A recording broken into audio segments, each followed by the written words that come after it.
Good morning, Dragons. Welcome back to another episode of Kdgn. I'm Avery Shanehalls, and this week on Kdgn, we'll hear about the investment club on campus, take a look at the newly completed Fine Arts Center, and see firsthand how the rollout of the coronavirus vaccine is going here in Southlake. All this and more coming up on Kdgn.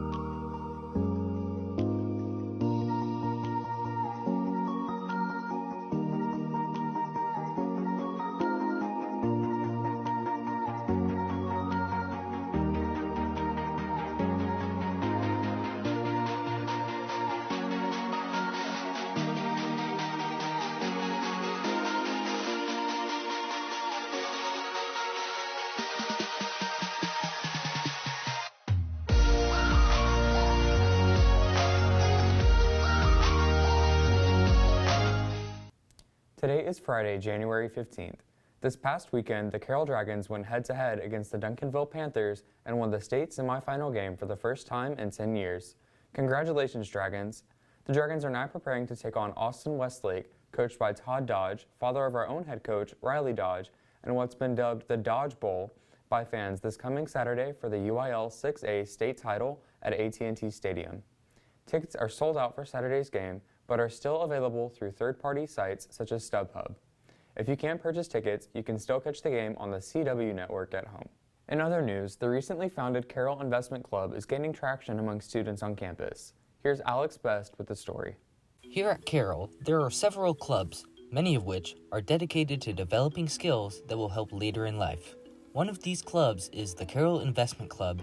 However, I don't know anything about this club, so I decided to ask someone who does. Hello, my name is Kdgn. I am one of the co-founders of the Financial Literacy Club, or also known as the CSHS Investment Club. I wanted to know just one thing. What is Carroll Investment Club?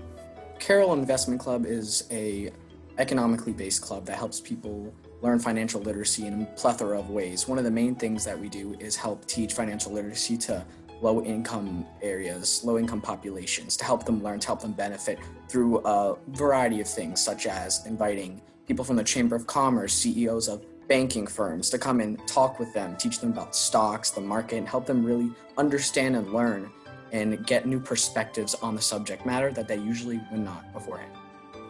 There are also other opportunities that this club provides. Well, we have a scholarship fund, actually. In less than a month, we have been donated through people on CEOs such as Mark Gilbert, Ryan Peabody, Justin Lewis, who's the CEO of Procore Fitness. They have donated money to us, about a little over $10,000 that we are going to give to people that need scholarships for businesses or college along the business line terms, going to economics, because it has a multiplier effect in which the person that learns these types of things, they'll be able to teach other people. But why would this be important to students at Carroll? That was my final question for Ethan. Well, if you're looking around the entire COVID crisis, it is a very serious issue. And growing up, people usually do not learn about these types of things, how to pay taxes, how to save their money well, how to invest in the stock market. It's very beneficial, especially in low-income areas, because one of the main goals that we are trying to do is the economic disparity. So the way to shorten that gap is really to teach people the knowledge of this subject and help them grow based on what they learn from people that have already been successful in the area. This is Alex Best, reporting for Kdgn. Thanks, Alex. What a great opportunity for students that are interested in going into finance. The Carroll Dragon Band and Choir programs have completed their second week of classes in their brand new facility. Here's Caroline Samadny to give us an inside look at the new Fine Arts facility and to tell us about how the band and choir are adapting to their new home. The new arts facility is finally almost done, and the band and choir have been able to come in and enjoy their new practice and performance space. We have all been patiently waiting for the new facilities to open for choir and band to use, and the time has finally come. I was able to come in and talk to choir director Paul Doucet to find out more about how they have been utilizing the new space. Hi, I'm Paul Doucet, head choir director here at Carroll Senior High School. The new auditorium will be used for music performances for large ensembles and small ensembles. It is a 700-seat house that provides a very intimate space where amplification is not needed. This new facility is designed for music in mind, and so it's a smaller space that will allow for very close performances. The new music center will be used for music performances of large sizes and small sizes. It also provides an opportunity for the band and choir to collaborate in performances together. Our new rehearsal spaces will allow for rehearsals in different spaces. We can break down even further. We have specialized rooms. Thank you, Mr. Doucet, for that insight into what is to come. We can see that all the hard work has paid off. We are so excited to be able to go in and use the new area to improve and collaborate together. This is Caroline Simodny for Kdgn.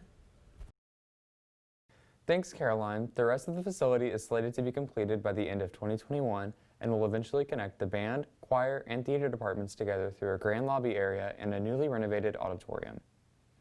The coronavirus vaccine is officially here. With Phase 1A of the vaccine distribution complete and Phase 1B now underway, many of our Dragon staff members and students are now eligible for vaccinations. Here's Burke Danielle with more information. As of January 12, 2021, the Pfizer and Moderna COVID-19 vaccines are rolling out to citizens across the country. I'm Burke Danielle from Kdgn, and today we're going to interview some students who've been closely affected by the virus, and we're going to talk to our school nurse who's already gotten the vaccine for their thoughts and opinions on the state of the pandemic. I would take the vaccine so I can continue going to school, get my education, and maybe help some people out. You know what I mean? I would definitely agree with that. I'm really pro-vaccine. I think we need a vaccine because before everyone was wearing masks, my Bola got COVID at the grocery store. This young man coughed on my Bola and he got really sick, and my family was super worried for him. And I don't want anyone to be worried for anyone, and that's why we need a vaccine. My name is Shannon Bella and I am a registered nurse. I have gotten the COVID vaccine. I was vaccinated last week on Tuesday, and several of the other nurses have either gotten vaccinated today or last week as well. My experience getting the COVID vaccine was different. You fill out a registration form and they decide if you are eligible. And so the next day you go, you wait in line, depending on how many people are in front of you. I was there from about 10 a.m. till 1:30. But you know, you gotta do what you gotta do. Everybody was pretty patient and just feeling fortunate that they were able to get the COVID vaccine. My reasons for getting the COVID vaccine was to protect people around me. I'm exposed in an environment with a lot of people that come in and out here at the school, and I didn't want to have COVID and potentially expose any of my family members. My hope and vision for the next few months is as many people as possible can get vaccinated, and we can hopefully get back to some sort of new normal. My dad got the COVID vaccine because he works in the healthcare system at UT Southwestern, and he wanted to be able to go back into work so that he could make more cures. My dad has been completely fine lately with the vaccine. He hasn't had any symptoms or anything that came with it. He's been great. I don't know if the vaccine's been working yet, but so far he hasn't gotten corona, so I'd say it's working. I feel pretty great about the COVID vaccine. I do plan on taking the COVID vaccine so I can see my grandparents again. I've had family members get COVID, and recently my grandpa died of it, so I feel like that's why we need the COVID vaccine. I do plan on taking the COVID vaccine. I feel like it does more good than it does bad, so. There you have it, Dragons. Many of Carroll's students and faculty plan on taking the vaccine in an effort to curb the growth of the COVID-19 pandemic. I'm Burke Danielle from Kdgn, signing off. Back to you, Avery.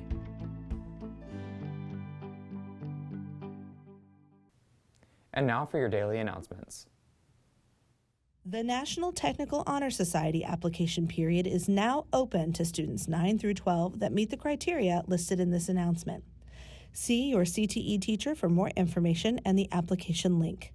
NTHS only accepts applications in January of each school year, and the deadline to apply is January 31st. Congratulations to our varsity cheerleaders for placing third out of 42 cheer teams that competed at the UIL Spirit State Competition this week. That's all we have for you today, Dragons. Until next time, I'm Avery Shanehalls, signing off for KDGN.